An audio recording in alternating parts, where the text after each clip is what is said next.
Bonjour tout le monde, William Clavé du Guide de l'Auto. Cette semaine, j'ai la chance d'être au Texas pour conduire la toute nouvelle Buick Regal Sportback 2018. Écoutez, un tout nouveau produit de A à Z. On sait que Buick est présentement en train de subir une refonte complète de sa gamme. On essaie de rajeunir l'image. On a souvent attribué ces voitures-là à une clientèle vieillissante. Avec la Regal, on va aller chercher une clientèle plus jeune. On parle d'une berline intermédiaire de catégorie premium. Donc non, là, c'est pas un véhicule de luxe. On n'essaie pas là, de s'attaquer aux Allemands. De toute façon, on va se le dire, il doit pas avoir beaucoup de clients qui sortent d'un concessionnaire Audi pour aller acheter une Buick. Donc, on est directement là, face à une Acura Infiniti Lincoln. D'ailleurs, durant la présentation, là, Buick n'arrêtait pas de nous parler de l'Acura TLX. C'est vraiment là, son concurrent direct.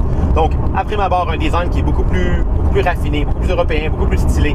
La Sportback, on l'appelle comme ça parce qu'elle a une espèce de coffre à ion qui augmente considérablement son espace de chargement. On a parlé en pouces cubes, évidemment, ce matin parce qu'on est aux États-Unis. On parle de 60 pouces cubes d'espace de chargement avec les bancs rabaissés, qui est plus qu'une voiture compacte comme une Volkswagen Golf. Donc là-dessus, super de la part de Buick. Au niveau des motorisations, un moteur, toutes les Buick Regal viennent avec le même moteur 4 cylindres 2 litres turbo, le même moteur qu'on a dans la Chevrolet Malibu et le Chevrolet Equinox. Ici, il développe 250 chevaux. On peut avoir une Regal GS qui va venir avec un moteur V6 de 3,6 litres de 310 chevaux.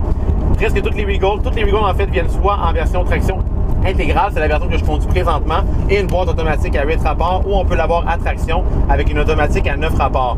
Au niveau de la boîte automatique, chapeau GM, vous faites d'excellentes boîtes automatiques, beaucoup mieux que ce qu'on va trouver chez Acura. Par exemple, je roule présentement, là, je suis à 1000 à l'heure, je suis aux États-Unis à 60 000 à l'heure, j'enfonce l'accélérateur au quart, elle rétrograde d'un rapport, à la moitié, elle rétrograde encore, et quand j'écrase, et voilà, pleine puissance. C'est un moteur qui livre une bonne livrée de coupe, il est agréable, on avance, les reprises sont bonnes, toutefois il manque de sonorité, il n'y a pas d'ample ce moteur-là, on n'entend rien. Il y en a qui ont peut-être aimé ça, c'est une Buick, mais écoutez, on veut rajeunir la gamme. Le produit est supposé être directement là, en ligne avec des acheteurs de 25 à 35 ans. J'aimerais peut-être ça personnellement. Moi, j'ai 34 ans personnellement. J'aimerais avoir un peu plus de punch, un peu plus de sentir un moteur travailler. Écoutez, je trouve que la mécanique ne va pas vraiment bien avec son design. De toute façon, pour ça, écoutez, le véhicule se déplace bien. La GS, c'est sûr qu'elle vient qu'un V6, donc on risque d'aller chercher des performances plus agréables. Le modèle, à notre grande déception, le modèle qu'on voulait tant avoir, la Tour X, qui est la version familiale, malheureusement, elle ne sera pas vendue au Canada pour le moment. GM nous dit que pour l'instant, ils veulent tester un peu le marché pour voir la réaction des consommateurs. Si on se rend compte qu'il y a un besoin au Canada, ils vont l'apporter chez nous. Toutes les Buick Regal sont assemblées en Allemagne, plateforme partagée avec Opel. On ressent justement une conduite très européenne, très germanique, complètement différente des autres produits GM. C'est ce que j'aime de ce qu'on va chercher avec ce véhicule-là, c'est la Regal va se différencier. Elle se trouve à avoir une allure différente, un look un peu plus européen, un peu comme la Opel Insignia en Europe. Elle a un comportement routier raffiné. Buick, au niveau de l'insonorisation, c'est excellent. On parle de Buick Quiet Tuning, qui est une technologie qu'on va travailler avec les haut-parleurs Bose pour atténuer le son de l'habitacle. C'est super. On a roulé toute la journée, on n'entend presque rien là-dedans.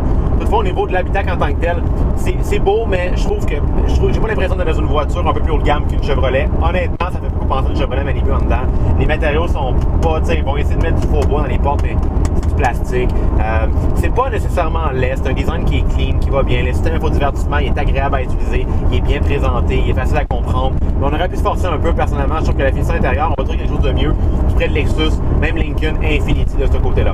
Somme toute, pour vrai, un beau travail de la part de Buick. On a hâte de laisser davantage au courant de l'année quand on va l'avoir pendant une plus longue période de temps. Pour le reste, bien sûr, là, suivez notre page Facebook pour tous les détails, mais surtout sur notre site web, mon compte rendu complet là, sera en ligne sous peu avec de magnifiques photos là, du décor ici au Texas. En passant, il fait super chaud. Je sais qu'au Québec, en ce moment, il y a une tempête de neige. Moi, ici, j'ai pas de trouble. Là, je resterai ici toute la journée. Bonne journée.